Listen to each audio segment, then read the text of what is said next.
नमस्कार साथियों, स्वागत है आपका आज के नए सेशन में। दोस्तों आज हम पढ़ने वाले हैं केंद्र और राज्य के संबंधों के बारे में। बहुत सारे टॉपिक्स हम खत्म कर चुके हैं, बहुत सारी चीज़ें हमने खत्म कर ली हैं। एग्जाम पॉइंट ऑफ व्यू से बहुत ज़्यादा इंपॉर्टेंट है, उनको जाओ देखो, क्योंकि ये मेरा पर्सनल एक्सपीरियंस है कि मैंने जिस प्रकार से मैंने पढ़ा था वही उसी प्रकार से मैं सबको बता रहा हूँ। ठीक है, तो बस मेन पॉइंट याद करना होता है, क्योंकि बहुत कुछ पढ़ने के लिए है। तो पढ़ने के लिए इतना सारा है, तो कैसे कम समय में और कम टाइम में और इतना बड़ा सिलेबस कैसे कम करके पढ़ा जाए। तो उसको जाओ वीडियो देखो जाके और प्रॉपर तरीके से एक दो बार रिवीजन कर लो, तो एक भी क्वेश्चन ड्रॉप नहीं होगा वहां से। ठीक है, ध्यान रखना। आज हम पढ़ने वाले केंद्र और राज्यों के संबंध में।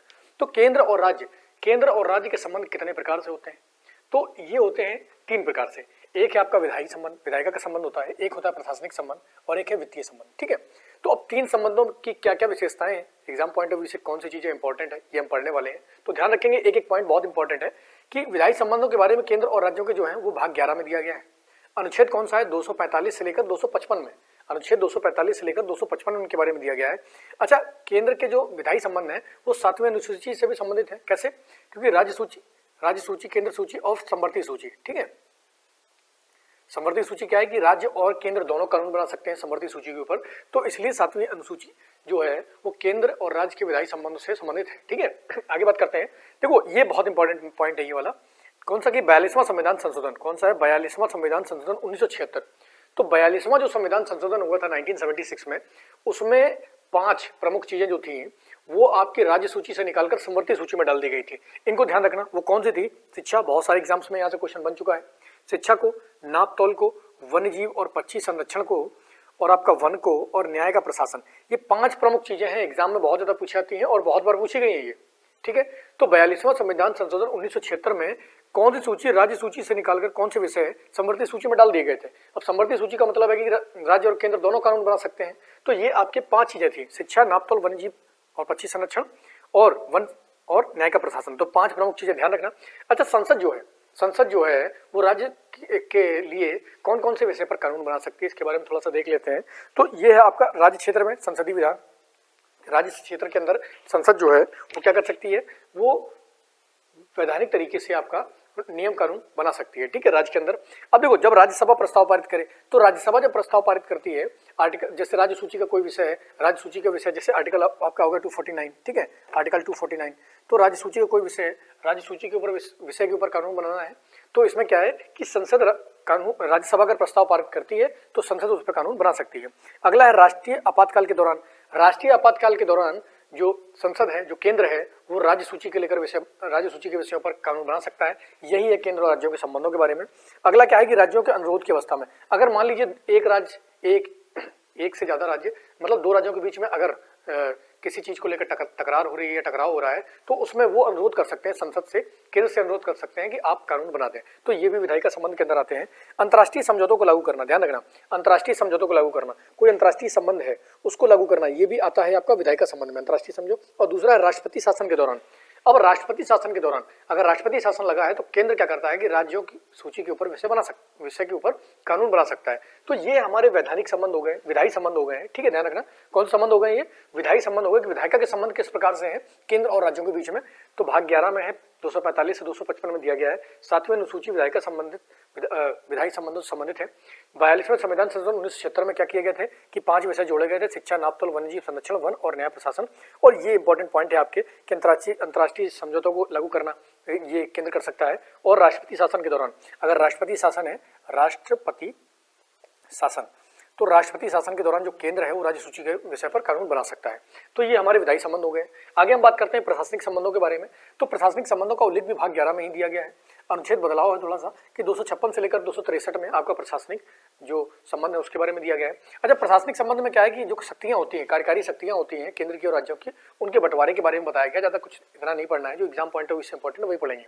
और क्या है कि केंद्र राज्य सहयोग। अच्छा, केंद्र और राज्यों का सहयोग, अगर जब कोई भी मामला आता है या समवर्ती सूची संबंधित कोई मामला आता है तो केंद्र राज्य सहयोग किस प्रकार से करेंगे, तो उसके लिए आर्टिकल 263 में अंतर्राज्यीय परिषदों की बात करी गई है।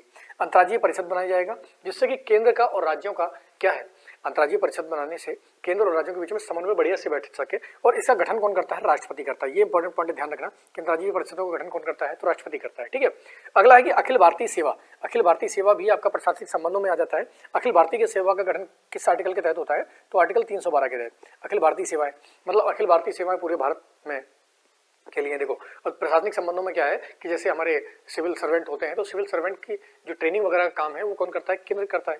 लेकिन वो सर्विस कहाँ देते हैं? वो स्टेट में सर्विस देते हैं। वही लोक सेवा आयोग, लोक सेवा आयोग भी आपका प्रशासनिक संबंधों में आ जाता है कि वही है जो ट्रेनिंग वगैरह होते हैं, ट्रेनिंग केंद्र का काम होता है और आपका सर्विस देने का काम कहाँ पर होता है? स्टेट्स में। तो एकीकृत न्याय व्यवस्था। तो ये सारे जो पॉइंट्स हैं ये आपके प्रशासनिक संबंधों को दर्शाते हैं केंद्र और राज्यों के बीच में। आगे हम बात करते हैं वित्तीय संबंधों के बारे में। वित्तीय संबंध किस भाग में दिए गए? तो भाग 12 में। ध्यान रखना, विधायी संबंध और प्रशासनिक संबंध आपके भाग 11 में दिए गए हैं, वित्तीय संबंध आपके भाग 12 में दिए गए हैं। कौन से अनुच्छेद से दिए गए हैं? तो 268 से लेकर 293 तक दिए गए हैं। अच्छा, इसमें होता क्या? वित्तीय संबंधों की क्या प्रमुख विशेषताएं हैं? तो यहाँ पर कराधन का बंटवारा, जो पैसा होता है, जो टैक्सेस होते हैं उनका बंटवारा करना, और कर राजस्व, जो भी कर राजस्व की प्राप्ति होती है उसको बराबर बांटना। उसके लिए वित्त आयोग का गठन भी किया जाता है। वित्त आयोग अपनी सिफारिश देता है कि कितना राज्य को कितना केंद्र को मिलना चाहिए। तो इस प्रकार से केंद्र और राज्यों के संबंध मतलब दर्शाए जाते हैं। ठीक है, तो कितने प्रकार के संबंध होते हैं? 3 प्रकार के हमने पढ़ लिया, विधायी, प्रशासनिक और वित्तीय। अच्छा, केंद्र राज्य संबंधों से संबंधित कुछ हमारी समितियां भी हैं, तो समितियों के बारे में पूछेंगे कि केंद्र राज्य संबंध जो है किस प्रकार शुरू हुए और कौन कौन सी इसमें समितियां हैं। ठीक है, चलिए देखते हैं।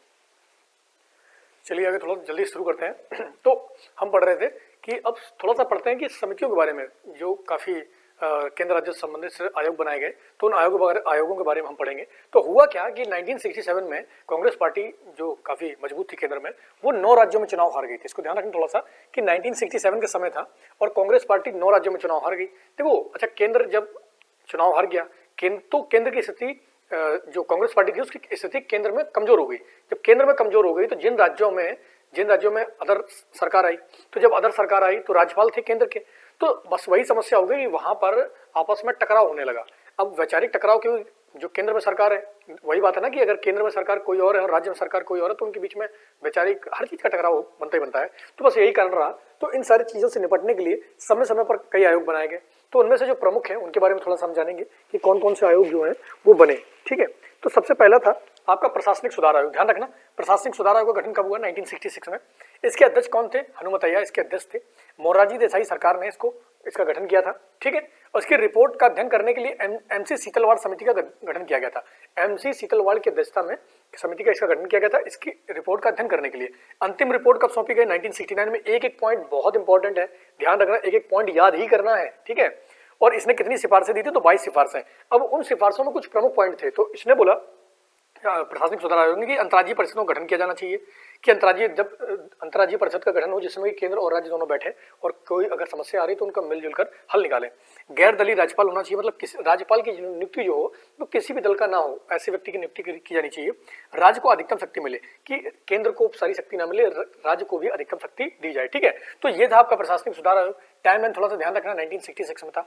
अब इसके बाद क्या होता है कि राज्य मंडार समिति का गठन किया जाता है 1969 में। ये करता कौन है? तमिलनाडु सरकार करती है, केंद्र और राज्यों के संबंधों को देखने के लिए। ठीक है, तो किस पार्टी ने किया था? डीएमके, द्रविड़ मल्होत्रा कड़गम जो पार्टी थी आपकी, उसने किया था। अच्छा, इसके अध्यक्ष कौन थे? वीपी राजमन्नार थे। कितने सदस्यीय समिति थी? 3 सदस्यीय समिति थी। रिपोर्ट इसने कब दी? अपनी 1971 में। अच्छा, इसने जो भी रिपोर्ट दी उसको सरकार ने सिरे से खारिज कर दिया, तो केंद्र ने इसकी सिफारिशों को पूरी तरीके से खारिज कर दिया। तो इंपॉर्टेंट नहीं, बस टाइमलाइन थोड़ा सा याद रखना है हमें कि 1969 में इसका गठन किया गया था और डीएमके पार्टी ने किया था, तमिलनाडु सरकार ने, राजमन्नार इसके अध्यक्ष थे। कितने कब रिपोर्ट दी थी? 1971 में। आगे आता है आनंदपुर साहब प्रस्ताव। अब आनंदपुर साहब प्रस्ताव जब पारित किया गया तो किसने किया था? अकाली दल ने किया था। और ये कब किया था? 1973 में। क्योंकि क्रम में लगाने को दे देते, मैचिंग करने को भी एग्जाम में दे देते, तो हमें ध्यान रखना है। ठीक है, तो अब इसने क्या सिफारिशें करी थी? तो आनंदपुर साहब प्रस्ताव में इन लोगों ने बोला कि एक काम करो, केंद्र केवल के कौन कौन से मुद्दे संभाले? केंद्र केवल रक्षा का मुद्दा संभाले, विदेशी संबंध का मुद्दा संभाले, संचार का संभाले और मुद्रा का।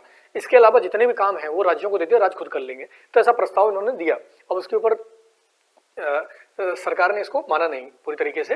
तो ठीक है, ये आनंदपुर साहब प्रस्ताव आया था 1973 में। टाइमलाइन थोड़ा सा याद रखना है हमें। ठीक है, उसके बाद पश्चिम बंगाल में एक स्मरण पत्र जारी किया गया 1977 में। इन्होंने भी वही बात बोली कि अधिक से अधिक राज्यों को शक्ति दी जाए। केंद्र ने इसको भी खारिज कर दिया सिरे से, तो केंद्र ने इसको खारिज कर दिया। ठीक है, बस टाइम याद रखेंगे। सबसे पहले प्रशासनिक सुधार आयोग, फिर राजमन्नार, फिर आनंदपुर साहब प्रस्ताव, फिर पश्चिम बंगाल स्मरण पत्र, फिर सबसे मोस्ट इंपॉर्टेंट जो है आपका, जो कि केंद्र और राज्यों के संबंधों के बारे में अधिकतर एग्जाम्स में आता है। आती तो सारी चीजें हैं लेकिन ये कुछ ज्यादा पूछा जाता है कि सरकारी आयोग क्या है। तो सरकारी आयोग का गठन हुआ था आपका 1983 में। ठीक है, सरकारी आयोग का गठन कब हुआ था? 1983 में सरकारी आयोग का गठन किया गया था। इसके अध्यक्ष कौन थे? आर.एस. सरकारिया। तो आर.एस. सरकारिया जो थे रिटायर्ड न्यायाधीश थे, तो उनका गठन किया गया, उनकी अध्यक्षता में इसका गठन किया गया था। कितने सदस्य थे? 3 सदस्य थे। समिति थी। अंतिम रिपोर्ट इसने कब सौंपी? 1987 अक्टूबर में, अक्टूबर 1987 में इस सरकारी आयोग ने अपनी अंतिम रिपोर्ट सौंपी थी। इसका सार कब जारी किया गया था? तो 1988 में इसका पूरा सार जारी किया गया था। इसने कितनी सिफारिशें दी थी? 247 सिफारिशें दी थी सरकारी आयोग ने। एग्जाम में डायरेक्ट पूछ लेते हैं क्वेश्चन कोड करके कि सरकारी आयोग ने कितनी सिफारिशें दी थी, ठीक है। तो 247 इसने सिफारिशें दी थी। लागू कितनी करी गई? 180 लागू करी गई। और सरकारी आयोग ने जब सिफारिशें दी तो उसी समय सन 1990 में केंद्र राज्य परिषद का गठन किया गया। तो ये आपका सरकारी आयोग से संबंध कुछ इंपॉर्टेंट पॉइंट है जिनको हमें बिल्कुल कंटेस्ट करना, याद करना, ठीक है। एग्जाम में आते आते हैं पॉइंट। अब इसके बाद जो लास्ट समिति बचती है, आयोग बचता है, वो है पुंछी आयोग। तो पुंछी आयोग को गठन कब किया, किसके अध्यक्षता में किया गया था? तो इसके अध्यक्ष कौन थे? इसके अध्यक्ष थे मदन मोहन पुंछी, ठीक है। इसके अध्यक्ष थे मदन मोहन पुंछी। इसका गठन कब किया गया था? अप्रैल 2007 में किया गया था पुंछी आयोग का। इन्होंने भी केंद्र और राज्य संबंधों की विस्तारता को जानने के लिए पुंछी आयोग का गठन किया गया। तो अप्रैल 2007 में इसका गठन किया गया। इसने रिपोर्ट कब दी? अप्रैल 2010 में, ठीक है। तो अप्रैल 2010 में ही इसने रिपोर्ट दी। इसने कितनी अनुशंसाएं दी हैं? 310, लेकिन अभी भी इस पर अध्ययन चल रहा है। तो ये थे सारे के सारे जो आयोग बने, प्रस्ताव और पत्र वगैरह आए, समितियां बनी। तो ये केंद्र और राज्यों के संबंध, समय समय पर केंद्र राज्य संबंधों को डिफाइन करने के लिए बार बार समितियां बनाई जाती हैं, बार बार आयोग बनाए जाते हैं कि कितनी शक्तियां मिली, किस प्रकार शक्तियां दी जाए, कितनी कम ज्यादा की जा सकती है। तो इनको लगातार रिवीजन करते हो। टाइमलाइन ध्यान रखना, 1966, 69, 73, 77, 1983 और 2007, ये अधिकतर बहुत सारे एग्जाम्स में यहाँ से पूछा गया है। तो आज के लिए इतना बहुत, लगातार मेहनत करते रहो। इसी तरीके से हम लोग डेली 10 मिनट पढ़ेंगे, 10 मिनट पढ़ के पूरा खत्म करना है हमें। तो आज के लिए इतना बहुत, लगातार पढ़ाई करो। 2023 में बहुत सारे पेपर्स हैं। तो आज के लिए इतना बहुत है। जय हिंद।